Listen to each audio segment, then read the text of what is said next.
Hello friends, welcome to sports allrounder YouTube channel. Kabaddi தான், PKL தான், தமிழ் தலைவாஸ் தான். எஸ், என்ன இப்போ புதுசாக பேச போகிற அப்படின்னு கேட்க போகிறீங்களா? ரைட், நிறைய விஷயங்கள் இருக்குது பேச. நிறைய பேர் ஃபேன்ஸ் வேறு கேட்டாங்க, ஏதாவது 2 வீடியோ போட்டுகிட்டே இருங்க சார் கபடின்னு. உங்களோட அன்பு கட்டளைக்கு ரொம்ப ரொம்ப நன்றி. எனக்கு ஆஃபீஸ் வேலையாக இருக்குது, ஆஃபீஸ் வேலையை வேறு பார்க்கணும். இன் பிட்வீன் முடிஞ்ச அளவுக்கு நிறைய வீடியோ போடுறோம். எங்களுக்கு தேவையில்ல உங்கள் ஆதரவு தான். கிரிக்கெட்டுக்கு வேறு நிறைய போட்டிருக்கோம். கபடி ரசிகர்களே, எனக்காக போய் அந்த கிரிக்கெட் வீடியோவை பார்த்துட்டு ஒரு லைக்கை போட்டு விட்ருங்க, ஏதாவது ஒரு கமெண்ட் போட்டு விடுங்க. அது கொஞ்சம் வளர்த்து விடுங்க, சேனலில் வளர்த்து விடுங்க. இப்போ தான் 35,000 வந்திருக்கோம். ஐபிஎல்லாம் வரப்போகுது, சாம்பியன்ஸ் ட்ராஃபி, இந்தியா இங்கிலாண்டு, அதுக்கப்புறம் India going to England for 5 test series, நிறைய விஷயங்களுக்கு டிஎன்பிஎல், நம்ம தமிழ்நாடு பிரீமியர் லீக், நிறைய எல்லாத்தையும் பேசுவோம். எங்களுக்கு தேவை உங்கள் சப்போர்ட் தான். ரைட், டைம் கிடைக்கும் போது உங்களுக்கு அப்பப்போ வீடியோ போட்டுட்டு தான் இருக்கும். அண்ட் பில்டப் டுவர்ட்ஸ் பிகேஎல் 12 அப்படி கூட வச்சுக்கலாம். ரைட், என்ன இந்த வாட்டி சீக்கிரமே ஸ்டார்ட் ஆகிடும். நான் முதல்ல சொன்ன மாதிரி ஏன்னு கேட்பீங்க. ஏன்னா எல்லா டீமும் அனௌன்ஸ் பண்ண ஆரம்பிச்சிட்டாங்க கடன்னு. கோச் எடுக்கிறது, கோச்சை மாற்றுறது இல்லை. அண்ட் புது கோச்சு சந்தீப் பலியான் வந்திருக்காரு நமக்கு தமிழ் தலைவாசுக்கு. ஆல்ரெடி அவரை பற்றி ஒரு வீடியோ போட்டிருக்கேன். பார்க்காதவங்க போய் டக்குன்னு பார்த்துட்டு உங்கள் ஒப்பீனியனை கொடுத்துருங்க. அண்ட் சேரன் அண்ணா, உதயகுமார் சார் வீட்டுக்கு அனுப்பிச்சிட்டாங்க, கோ ஹோம்னு. வேறு எந்தெந்த டீம் போவாங்கன்னு தெரியல, பார்ப்போம். அதே மாதிரி நேற்று அனுப்குமாரில் பாட்னா பாரிஸ் கோச், அவர் லைவில் வந்து நிறைய விஷயங்கள் பேசினார். அதையும் நிறைய டிரான்ஸ்லேட் பண்ணி போட்டிருக்கோம். பார்க்காதவங்க எண்டு காலில் எதுக்கு வைக்கிறேன், பார்க்காதவங்க போய் டக்குன்னு அதையும் பார்த்துருங்க. அப்புறம் பாலா ஸ்பீக்ஸ்னு ஒரு யூடியூப் இது வச்சுருக்கேன், என்டர்டெயின்மெண்ட் சேனல். அதில் வந்து பிக் பாஸ் ஜாக்லினை வெளியேற்ற பண்ணதும் நேற்று முத்துக்குமரன் ஜெயிச்சதை பற்றி போட்டிருக்கேன். அதுவும் எனக்காக போயிட்டு ஒரு லைக்கை போட்டு விட்டுட்டு வந்துருங்க. ரைட், விஷயத்துக்கு போய் இப்போ என்ன பேச போகிறேன் அதை சொல்லு. முதல்ல அதை லைக் பண்ணுறேன் அப்படிங்கிறீங்களா? விஷால் சால் அவரை பற்றி பேசலான்னு. ஏன்னா ரீடைன் அண்ட் ரிலீஸ் இப்போ கோச்சு கன்ஃபார்ம் ஆகிடுச்சு. ஆமாம், இவர் தான் கோச்சுன்னு. அவரோட வே ஆஃப் திங்கிங், அந்த வே ஆஃப் இம்ப்ளிமெண்டிங் திங்ஸ், அதை எப்படி அப்ரோச் பண்ணுங்கிறது அவர் வேறு லெவலு. அவரோட ரெக்கார்ட்லாம் பார்த்தா மலைப்பாக இருக்குது. இப்போ கேட்குறதுக்கு படிக்கிறதுக்கு அவ்வளோ மலைப்பாக இருக்குன்னு அவர் சாதிச்சு காமிச்சிருக்காரு.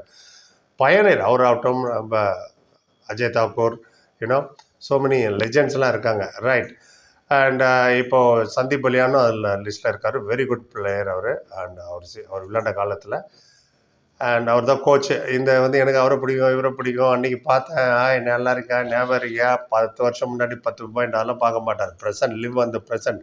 கபடி எவ்வளவோ மாறிடுச்சு, எவ்வளவோ எவால்வ் ஆகிடுச்சு. முன்ன மாதிரி இல்லை. ஸ்பீடு யாராவது எதிர்பார்த்தாங்களா தேவாங்கன்னு ஒருத்தர் வருவார்னு இந்த அளவுக்கு கடன்னு? அதுக்கு முந்தின சீசன்லாம் Narender, nobody expected. Pawan Sehrawat injury ஆனால் நரேந்தர் வந்தார். ஸோ அதே மாதிரி ஒவ்வொரு சீசனும் ஒவ்வொருத்தர் வந்துகிட்டே இருப்பாங்க. இந்த வாட்டி பாப்பா சந்தீப் பலியான் எப்படி இது பண்ண போகிறாங்கன்னு. நேற்று பாட்னா பைரேட்ஸ் ஒருத்தர் கேள்வி கேட்டார். அது கூட ஒருத்தர் இப்போ கமெண்ட் போட்டிருந்தேன், நல்லா இருந்தது, லைக் கேட்டு. என்ன கேட்டாங்கன்னா, அஸ்லாம் இனாம்தார் மோஹித் மாதிரி நீங்கள் உருவாக்குவீங்களா? மோஹித் மாதிரி இப்போ இருக்கிற டீமில் யார் வருவான்னு கேட்டாங்க பாட்னா பைரேட்ஸை. அவர் சொன்னார், நாங்கள் ஆல்ரவுண்டராக ஆப்ஷன் எடுக்கிறது தான் என்ன பெட்டர்ன்ற மாதிரி தமாஷா சொல்லிட்டு போனார். ஆனால் இப்போ தான் ஒரு நேரு போட்டார். இந்த சொன்ன 2 பேரையும் இன்ட்ரடியூஸ் பண்ணதே அவர் தானா, அஸ்லாம் இனாம்தாரையும் மோஹித்தும். ஆமாம், அந்த பாட்னா பைரேட்ஸ் கோச்சு சொல்கிறேன். எனிவே, அது ஒரு பக்கம் இருக்கட்டும். ஏன்னா நம்ம சுதாகரங்க இருக்கார், அதை பற்றி பேசணும். அண்ட் இப்போது யாரை ரீட்டைன் பண்ணுவாங்க? ஓரளவுக்கு நாங்கள் கொஞ்ச நாள் முன்னாடியே போட்டோம். என்னோட ஒப்பீனியன் படி நரேந்தர், மொயின் ஷஃபாகி, இமான்ஷு, நிதிஷ்குமார், இவங்களை மட்டும் ரீட்டைன் பண்ணிட்டு பாக்கி எல்லாரும் அமுச்சு விட்ருங்க வீட்டுக்குன்னு. தேவைப்பட்ட ஆப்ஷனில் எடுத்துங்க, பிட்ரிங்கில் எடுத்துங்க. என்வைபி பாருங்கள், எல்லா கபடி மேட்சஸும் போய் பாருங்கள். மணிகண்டன் ஒருத்தரை வந்து தூசி கீத்த மன்பிரீத் ஹரியானா போன வாட்டி வந்து எடுத்துட்டோம். அதுவும் ஒருத்தர் எந்த அளவுக்கு கீழே நோட் பண்ணுறா பாருங்கள். இன்னொரு பேர் சொன்னார், சார் ஒருத்தர் இல்லை 2 பேரை கொண்டு போனாங்கன்னு. ரொம்ப ஹாப்பியாகவும் சந்தோஷமாக இருக்குது எனக்கு. நீங்கள் இந்த மாதிரி இந்த அளவுக்கு ஸ்போர்ட்ஸில் இன்வால்வ் ஆகி இவ்வளோ மெசேஜ் போடுற அளவுக்கு ஞாபக சக்தி ஆகட்டும், ஸ்போர்ட்ஸை கண்டினியூ இது பண்ணுறீங்களா, ஃபாலோ பண்ணுறீங்களா? Sports teachers you discipline always. அது ரொம்ப ரொம்ப முக்கியம்.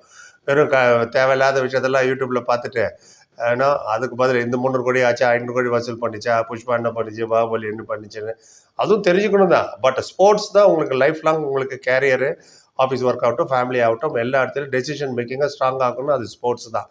அதை நீங்கள் நல்லா ஃபாலோ பண்ணுறது எனக்கு ரொம்ப சந்தோஷமாக இருக்குது. என்னையும் நிறைய பேர் புகழ்ந்தீங்க, அது தெரில என்னென்னு. மோட்டிவேஷனலாக நீங்களே அசிஸ்டன்ட் கோச்சாக போயிடுங்க, அனலிஸ்ட்டாக போயிடுங்க, அது இதுன்னு நம்பிக்கை வச்சதுக்கு நன்றி. நான் அந்த அளவுக்கு சீன்லாம் இல்லை. எனிவே, பேசுகிறது எனக்கு பிடிக்கும், பேசுகிறேன் நான். Okay, right, keep supporting. அது இப்போ போவோம். இப்போ விஷால் சால் நிறைய பேர் சொன்னீங்க, அவரை ஏன் சார் விட்டீங்க, அவர் நல்ல பிளேயர்னு. ரைட், அவரையும் நம்ம லிஸ்ட்டில் சேர்த்துருவோம். அவரை பற்றி சில டீட்டெயில்ஸ் சொல்கிறேன். அவர் வேணுமா வேண்டாமா, ரீட்டைன் பண்ணுமா என்ன அப்படின்னு ஒரு ஐடியா சொல்லுங்கள். இல்லை எஃப்விஎம்மில் தூக்கலாமான்னு. ஏன்னா கம்மி ரேட்டில் தான் எடுத்தாங்க, அதில் என்ன தான் எஃப்விஎம்மில் போய் எடுக்கிறது. ரைட், இப்போது இன்னொரு நரேந்தர் கண்டோல ஒரு அளவுக்கு ஸ்பார்க் இருந்தது பிகேஎல் 10ல். ஆமாம், எப்படி சொல்கிறீங்க, பிகேஎல் 10ல் ஞாபகம் இருக்கும் உங்களுக்கு. 10 மேட்ச் விளையாண்டார், 34 ரைடு பாயிண்ட், ஒரு சூப்பர் 10 எடுத்தார். அவர் வெரி குட் இன் கால்குலேஷன். நானே சொல்லியிருந்தேன் போன சீசன், கால்குலேஷன் ரொம்ப முக்கியம். அதாவது கால்குலேஷன் 30 செகண்டா, 20 செகண்டா, 15 செகண்டா, டைம் எப்படி வேஸ்ட் பண்ணோம், லாபிக்கு வெளியில் போகாமல் எப்படி பார்த்துக்கணும், ஏர்கோடு எந்த நேரத்தில் தொடணும், டக்குன்னு எப்போ போகணும், இதுக்கெல்லாம் இன்னும் மேத்தமெட்டிக்கல் கால்குலேஷன் ரொம்ப ரொம்ப இம்பார்ட்டன்ட். நீங்கள் ரீப்ளே வேணால் போட்டு பாருங்கள் ஹைலைட்ஸில். அவர் எப்போ பார்த்தாலும் வாயில் முணுமுணுத்துக்கிட்டே போவார். என்ன முணுமுணுத்துட்டு இருக்க போகிறாரு, பாட்டா பாட போகிறாரு, இல்லை 30, 29, 28, 27, 26ன்னு கரெக்டாக அந்த டயத்துக்கு அது ரொம்ப ரொம்ப முக்கியம். ஒரு வாட்டி அஜிங்கே பார் 30 செகண்ட் போய் நின்று வந்துட்டார். அப்புறம் தான் அவருக்கு தோணுது, ஐயோ சீக்கிரம் வந்திருக்கணும். நடந்தது இதெல்லாம். ஸோ அதெல்லாம் ஒரு பெரிய அட்வான்டேஜ் அந்த Vishal sir. Right, coming to PK 11 முடிஞ்சு போன சீசனில் ரொம்ப நாளாக பண்ணாப்புல அந்த பையன். 8 மேட்ச் தான் கிடச்சிது, 26 ரைடு பாயிண்ட்டு, ஒரு சூப்பர் 10, 37% சக்ஸஸ் ரேட்டு. இவ்வளோக்கு யாருக்கும் கம்ப்ளீட்டாக சான்ஸ் வரல. இவர் பர்ஃபார்ம் பண்ண அடுத்த மேட்ச்லாம் விளையாடவே இல்லை, உடம்பு சரியில்லைன்ட்டாங்க. மாசான மொத்தம் அப்படி தான் சொன்னாங்க.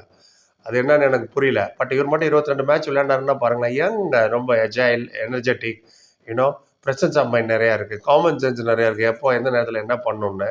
ஸோ அந்த விஷயத்துலலாம் இன்ஜுரி இல்லாமல் இருந்தார்னு வச்சுக்கலாம், பிரமாதமான பிளேயர். அந்த பிகேஎல் 10ல் 34 எடுத்தார்ல, இவ்வளோக்கும் அதில் அஜிங்க பவார் 130 என்னமோ, நரேந்தர் கிட்டத்தட்ட 195 பாயிண்ட் எடுத்தார். தேர்ட் ரைடராக வந்தார், இவ்வளோ அவரோட எஃபிஷியன்சியை காமிச்சார், ஒரு இம்பேக்ட் விட்டு போனார்.